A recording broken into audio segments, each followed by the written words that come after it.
Hey everybody, Professor Sarah Grillo here, making a video about the top things that I hear people say that want to be portfolio managers but are never actually going to get to be portfolio managers. So I call these people wannabe PMs, okay? These are what they say. And if you find yourself saying this stuff, you're a wannabe PM. We need to have a conversation and get you straightened out, okay? I'm going to get you. I'm going to get you. If you're saying this stuff, just be honest. It's just going to linger and you're going to get nowhere anyways. Just come to me for help. It'll be okay. I'll take care of you. The first thing is, there are no jobs like that where I live. Okay, that's probably not true. The real reason is that they're not posted to the job boards, and you need to know how to promote yourself to get in front of the decision makers at companies. The finance industry is shrinking, no doubt about that. Being a portfolio manager or an analyst or any of the jobs related to that are definitely, these are cost center jobs. No doubt, they are few and far between. But if you really were focused, you would find that by going out there and promoting yourself correctly to the correct people, you will see the opportunities come in, because there's very few people that know how to actually do that. Okay? So a derivative, to use a financial term, a derivative of this complaint is, there are no jobs in my country. Okay, so people say this about India, right? There's no CFA, or you have to have a CFA and a million designations to get a job in India. Okay, same response here, folks. If you're saying that, you're not marketing yourself correctly. If you're going up for jobs and you're getting in front of people and they're saying you need to be a CFA charter holder in order for me to hire you, that means ding, ding, ding, ding, ding, moment of truth here, that you did not market yourself correctly to them and drown out the doubts, and that's why they said that. That's the default objection that they just gave to you right there. Okay, so you wasted both your time and theirs by not knowing how to market yourself. Okay, just saying. I mean, you can get mad at me, but the thing is, don't get mad at me, get mad at the thing that's holding you back. I'm just saying it. I'm not holding you back here, I'm trying to help. The thing is the thing holding you back, and unless you're working on that, it's just gonna still hold you back, okay? I will look for a job after I pass the CFA exam. That's a good one. You'll actually be more qualified, and you might actually become, depending on what level you're going for, you might actually overqualify yourself and disqualify yourself for the entry-level jobs that you'd be eligible for based on your skills. So you don't have the skills to get hired at a senior level. Now you've got a CFA. They know that you're going to expect certain compensation, and they're not going to hire a CFA charter holder for $40,000 a year. So, and the other thing is, there's no guarantee that you'll pass these exams. Just going into it, everybody has a 50-50 shot, pass or fail.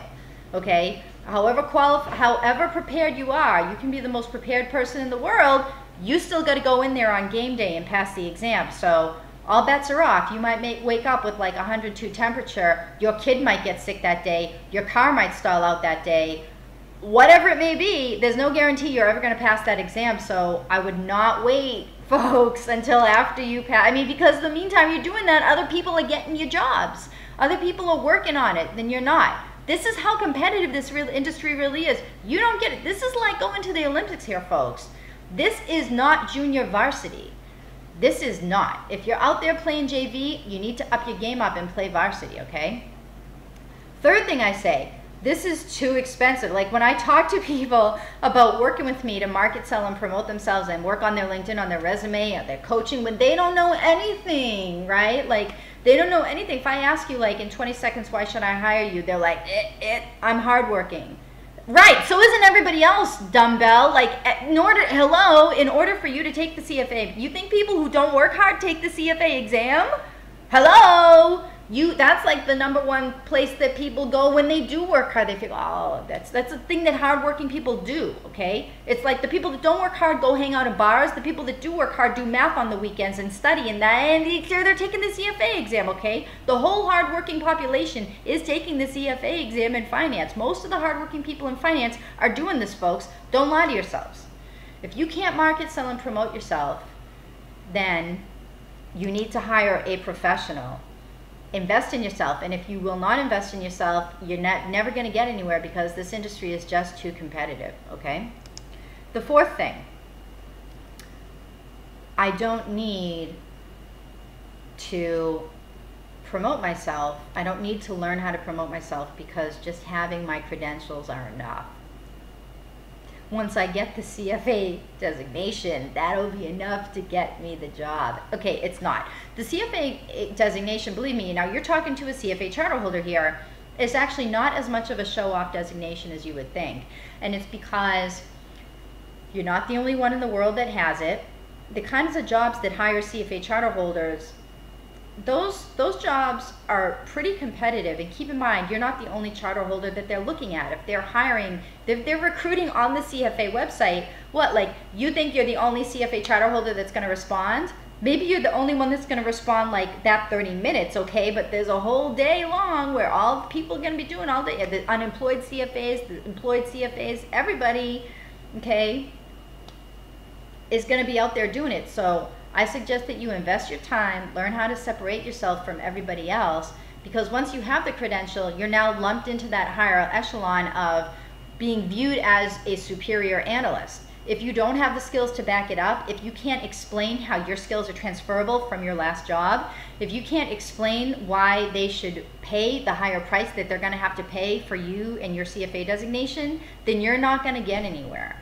Okay, so just having the CFA designation is not as much of a show-off thing as you would think. Okay, and then the last one is actually a quote from somebody, another wannabe PM that I was talking to once, and I asked him, I'm like, okay, so you want to be a portfolio manager, let's pretend we're in an interview, tell me, what stocks do you like? He goes, I like Brazil. And then I was like, what? Like, dude, I just asked you about a stock. And then he didn't even know anything about like the Brazilian market, but he was just going on and on about it. Like, and I was like, you know, like, you've been watching like Sports Center too much or something like that, dude. Like, you cannot interview using facts that you found on YouTube entirely. You know what I'm saying? Like, you do actually have to show people in an interview that if they gave you $1 million, that you would know what to do with it and you would make a credible, intelligent decision. So when they ask you, what are the 3 stocks you like? What are the 3 stocks you don't like? What's your view on the economy, right? You need to be able to say something intelligent if you're going for a stock job, if you're going for an economics job. Discuss currencies, discuss interest rates. Right? You got to be able to talk the talk and back it up.